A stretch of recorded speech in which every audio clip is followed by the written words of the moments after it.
This is Emily Levine. I'm the executive director for the Autism Society of Southeastern Wisconsin. Welcome, everybody. And I am so happy to welcome Kate Campana to be our presenter for tonight.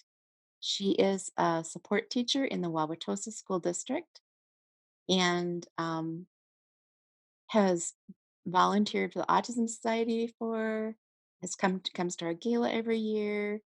I think I was a bike camp volunteer at one of our first bike camps a long time ago. Do you remember that, Kate? I do. Back when I could run much faster. Yeah, and so I just reached out to her when we decided to do this series of webinars because we can't be together in person, unfortunately.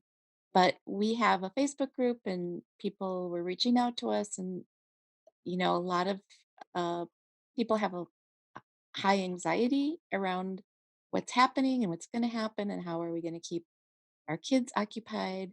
And so Kate was gracious enough to help us out and present. So I'll just let you take it away, Kate. All right.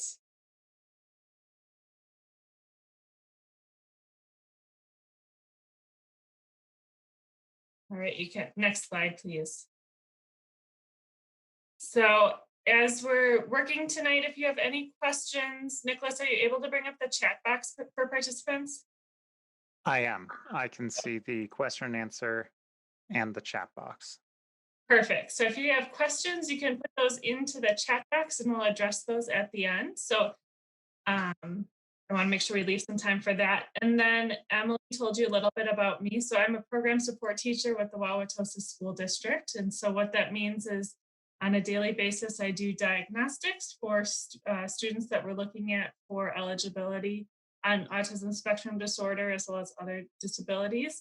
I also help teachers and students who are struggling in their schooling experience. So I go out into buildings and troubleshoot with teams and try to come up with workable solutions.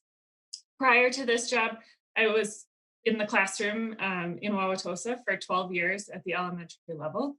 I've also had a number of years with Camp Awesome, including being an activity director, so keeping kids on the autism spectrum busy in a recreational setting. Um, so lots of different experiences with kids on the autism spectrum. As Emily mentioned, I also used to do bike camp. You could turn the slide, please. All right, so just some general tips and tricks to get us started. I think this is our third week of virtual learning for most school districts. And it's certainly been a learning curve for all of us. I don't think a month ago, many teachers would have taken you seriously if we told them that they were probably going to be spending the rest of the school year teaching in a virtual platform.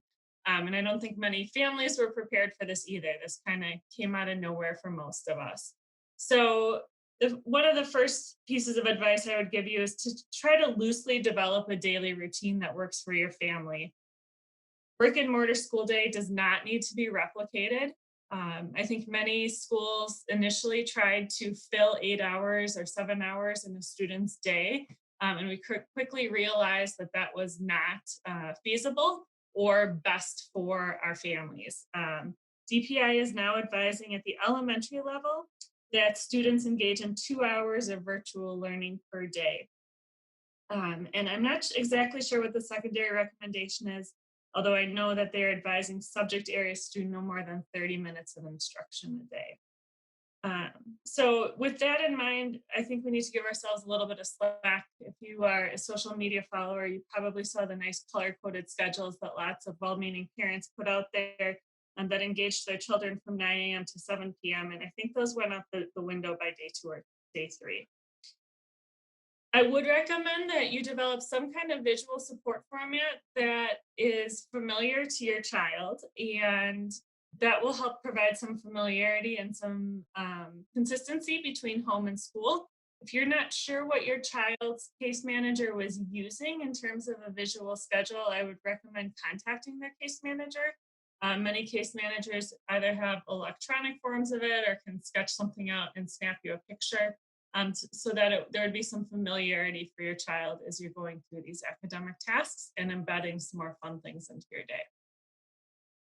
As you're creating these schedules, I would also think of your schedules being sketched in pencil rather than etched in stone. If it's not working for you, it's not going to work. You're not going to be able to sustain it. So go ahead and change it. Most teachers end up changing their schedules multiple times in a school year, if not multiple times in a week. And it takes practice and adaptability, as you know, as a parent, to make big changes like this work. So if you try something for a few days and it's not working for either you or your child, then go ahead and change it. Another thing that's really important to remember is that learning takes place in all kinds of activities. It's not just in academic tasks.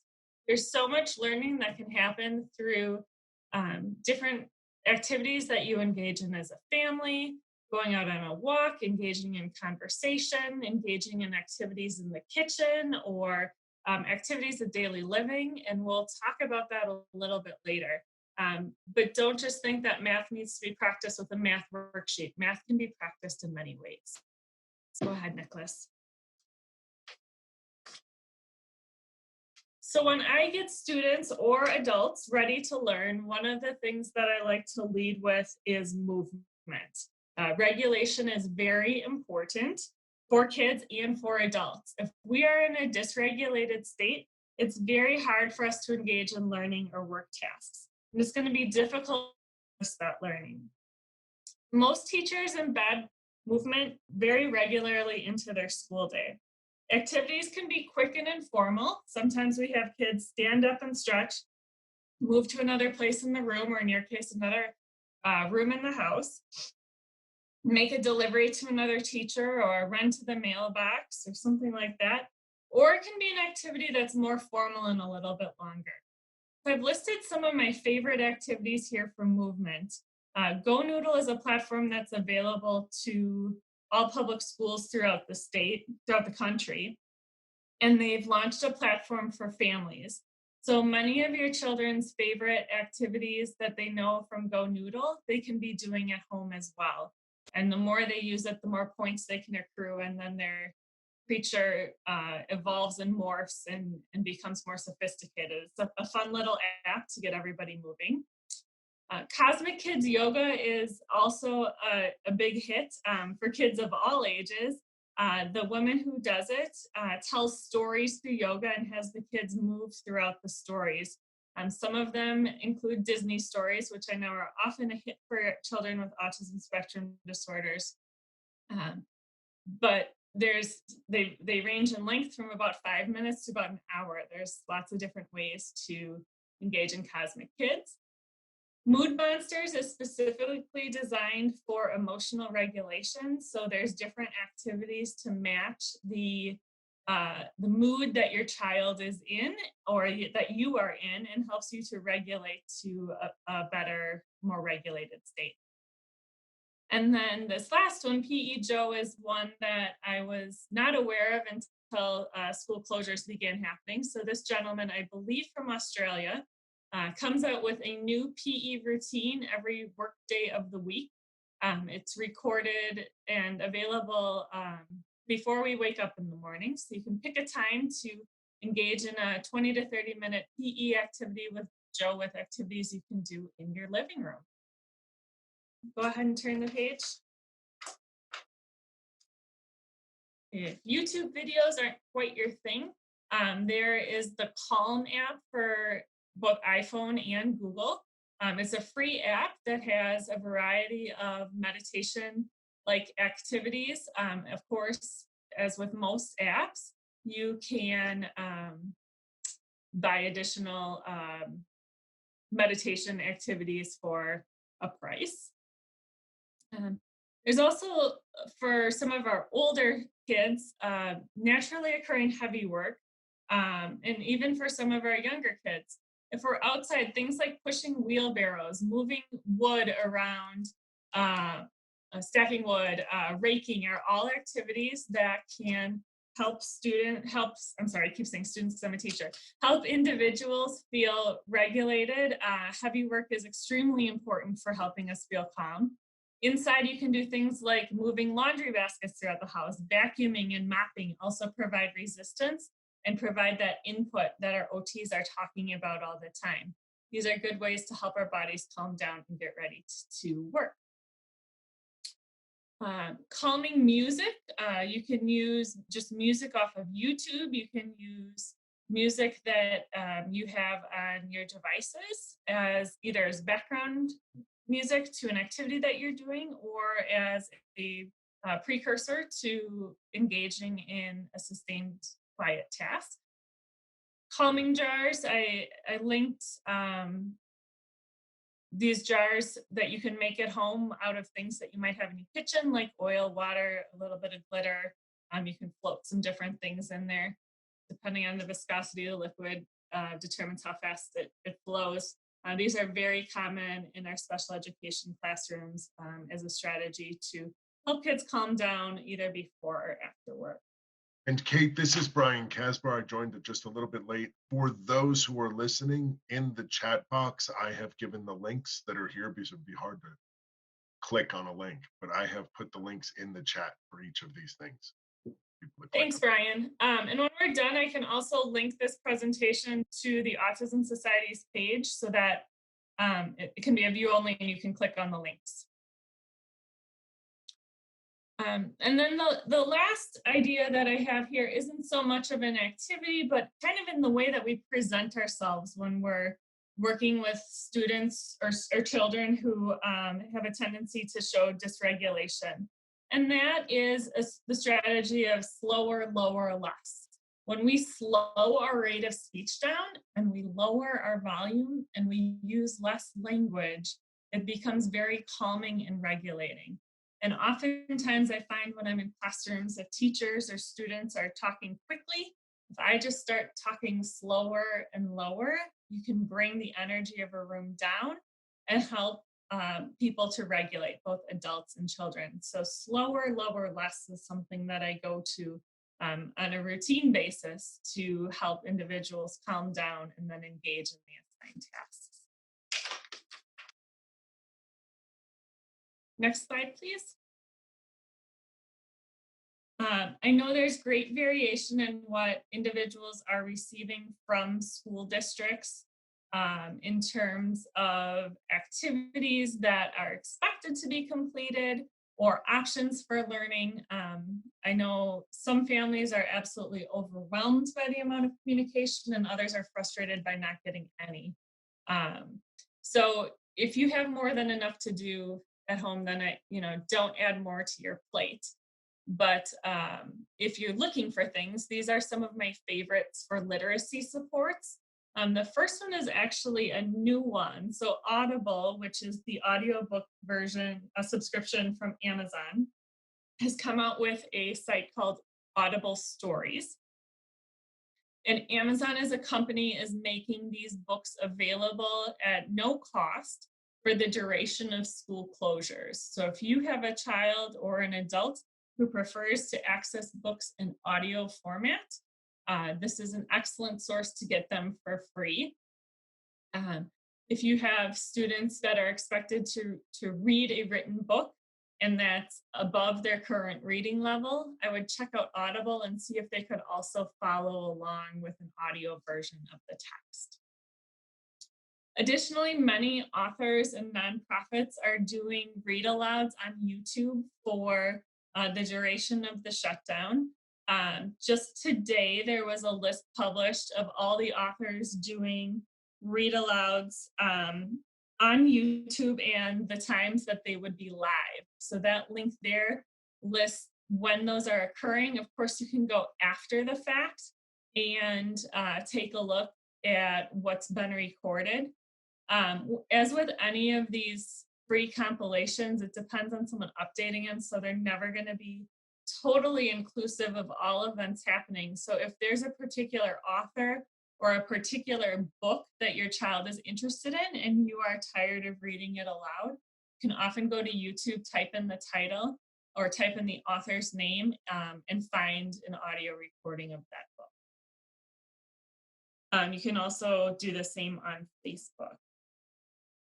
Storyline Online is a site that has been out for several years now. It's published by the Screen Actors Guild, and they release about 3 books a week of screen actors, TV and movie performers reading stories online. Some of them are very entertaining. It's a fun place to go see. They've developed quite the library online. The last resource for reading would be Libby or Overdrive. So this is available, I'm sure, in many states, but in the state of Wisconsin, free with a public library card. You do check books out like you would check them out from a brick and mortar library.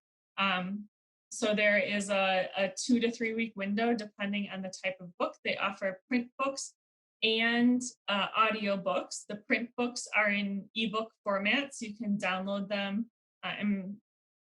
It's a Kindle for sure. I think you can also do Apple Books, and then read those on your device. There can be waiting lists for some of them. It's free with a public library card, and many of the school systems also have access to it with your child's school login. And then one of my favorite strategies for writing is a program called Storyboard That, and it's actually a comic strip creator. So it wouldn't be writing in a conventional manner, but with the popularity of graphic novels and anime, this is a very popular one. It's often very popular for kids on the autism spectrum. So users can create avatars to look like their friends, their teachers, their families, and write stories that way. If your child's teacher is insistent that stories are written in traditional format, you could always start with a storyboard that, and then translate that into written text after the pictures are there to use as that support. Go to the next page, please. There's also many commercial games that you may have in your home already that are excellent to reinforce academic skills. Guess Who is commonly used by speech therapists to work on questioning skills. Connect 4 is an excellent game for reasoning and logic. Monopoly is a good strategy game as well as practicing money skills. Scrabble builds on word skills. Uno works on categorization and classification. Categories is also a good language-based activity. Heads Up is for your phone. It's also a card game that you can use to kind of like a Pictionary. Gestures is a charades game, and then Sorry is a game that works on frustration tolerance. So these are just a few of the games that came to mind as I was thinking about how can we use what we already have in our home to reinforce learning. There's certainly many, many more, and many games teach great strategies. In addition to those kind of strategies, we're also working on things like turn taking and interpersonal skills, as well as frustration tolerance. You can turn the page, please. And then the always popular activities of daily living are ADLs. This is where you can make your kids work for you. So if they are at home for the day, this is certainly a great opportunity to practice those ADLs. Things like cooking or baking, participating in cleaning, doing laundry and yard work as the weather gets nicer here are all great things to practice as a family and promote independence, sequencing, task persistence, direction following, and a whole bunch of other skills. If having your kids participate in these activities is new for you, or if your children are reluctant to engage in these tasks, I would suggest using some visual supports to support you. If you go to Pinterest, you can type in just about any ADL, and there'll be an example there of picture supports that have been created by someone.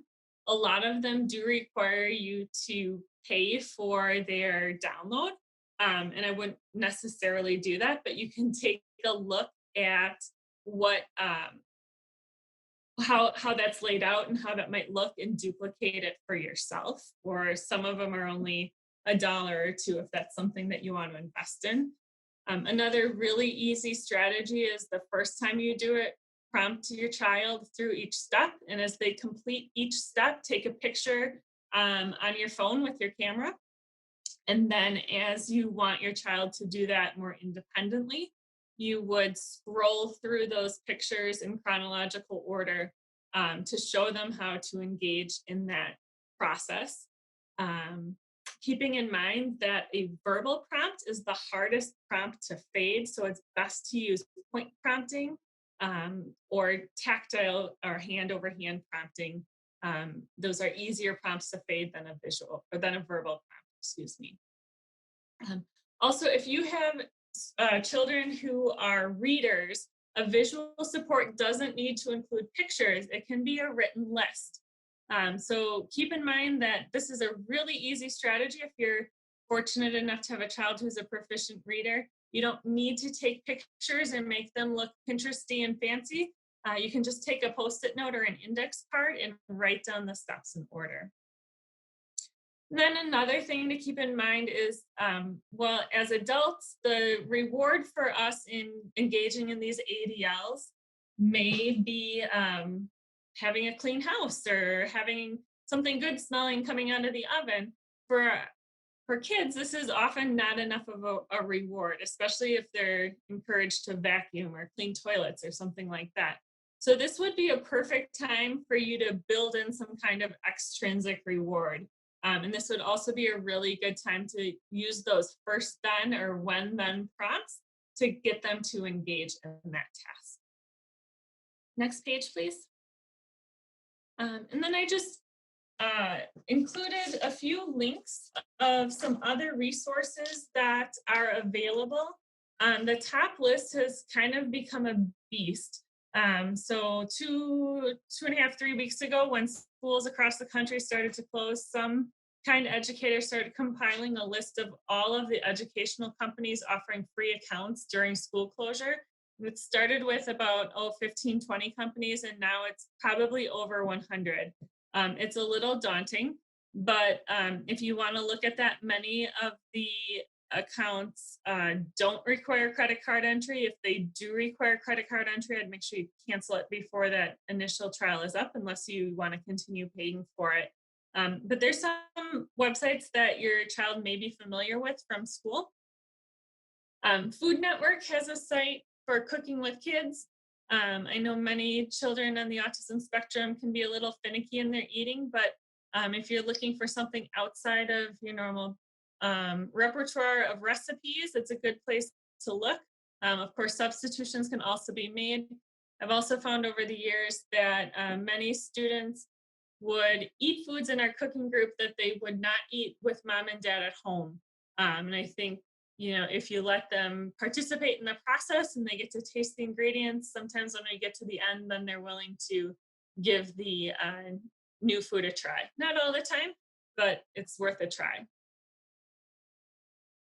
The Harvard Center on the Developing Child has this PDF resource available on executive functioning skills. So executive functioning is kind of a new buzzword in education. It's not really a new area of study, but it's become popular within the past few years.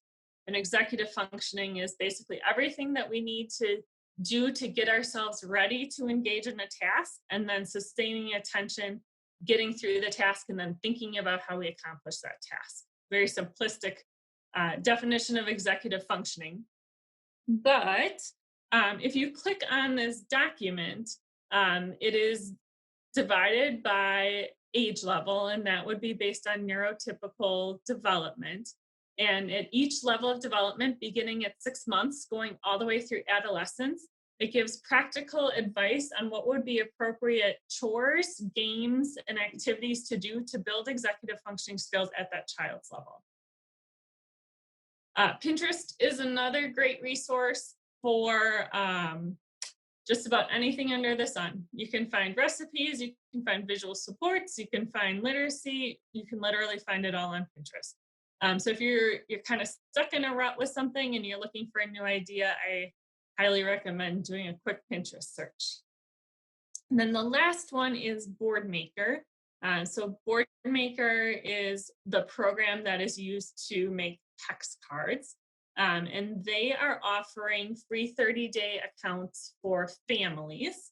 And as part of Boardmaker, they have uh, quite the online library of activities that educators have developed over the years that are available for anyone to download or use. Some of them are interactive.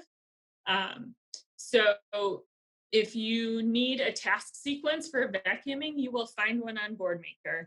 If you need recipes, you will find them on Boardmaker. If you're looking for activities to practice rhyming or writing, you will find it on Boardmaker. There's literally thousands upon thousands of activities.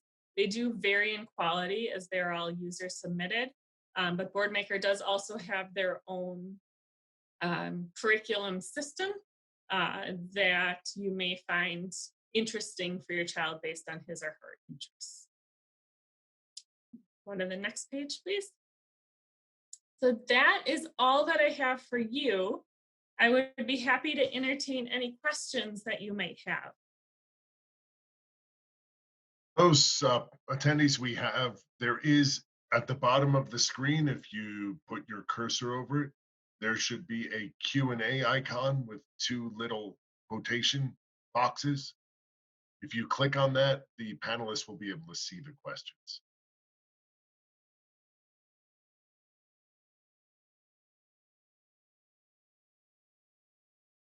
And as we're waiting for questions too, for those of you who are on Gemini, we also have the ability to build task sequences in our sequential processing ability, and we've got lots of different tasks that you can work on for life skills and stories and songs and lots of ways to keep your child busy so you can learn those songs or those tasks on the screen and then work them with your siblings or parents. Do we have any questions?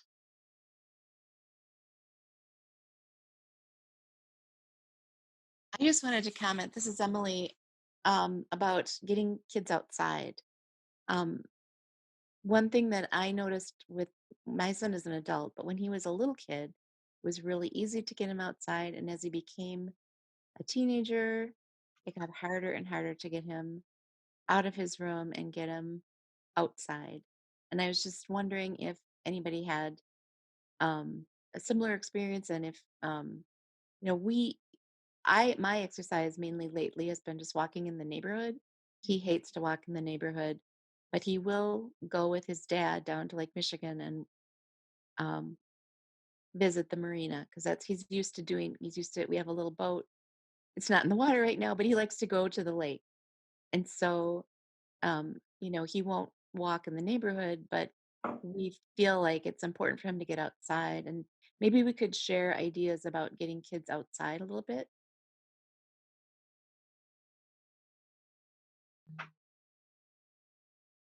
Yeah, we personally, we have a 23-year-old son. We live near water and we have a stand-up paddleboard.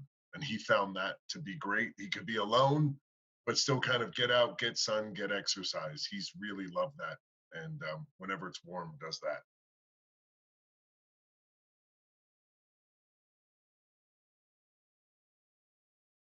We should make sure people know you don't live in Wisconsin. Yeah, I do not, not live in Wisconsin. I live in Southern California, so there's more opportunity to be on a stand-up paddleboard. But still, in the summer months in Wisconsin, I do spend a lot of time in Wisconsin. Yeah. It would certainly be something I think that would be good. It's great exercise for them. When I was working with Camp Awesome, we obviously advocated for kids to be outside. Wood hauling was a favorite activity of many of our teenage boys.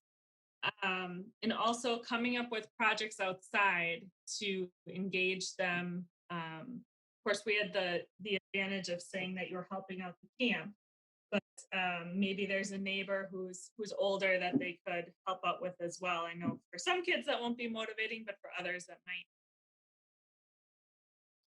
Yeah, and I know you talked about bike camp, but my son loves riding on the bike. We haven't gotten him a driver's license yet. He is 23, but but so his bicycle is his independence. He can go out and do Mhm. things on the bicycle, and he's out sometimes for an hour at a time on it. Awesome. Yeah.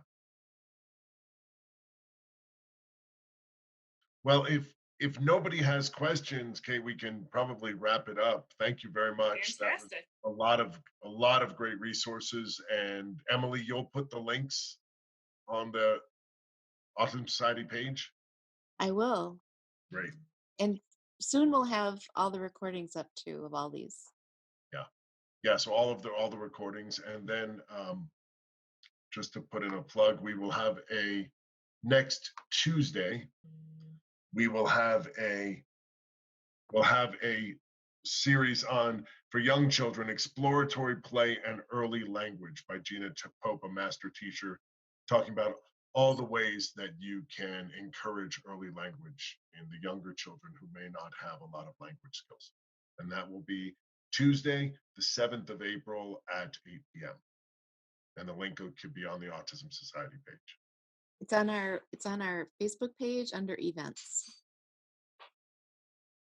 So thanks everybody. I really appreciate it, especially a big thanks to Kate for presenting and sharing all these wonderful resources with us. You're If welcome. anybody thinks of a question later, you can, again, post it in our Facebook page, and we will make sure it gets answered. All right. Well, thank you very much, Kate, and good night to everybody. Good night. All right. Bye.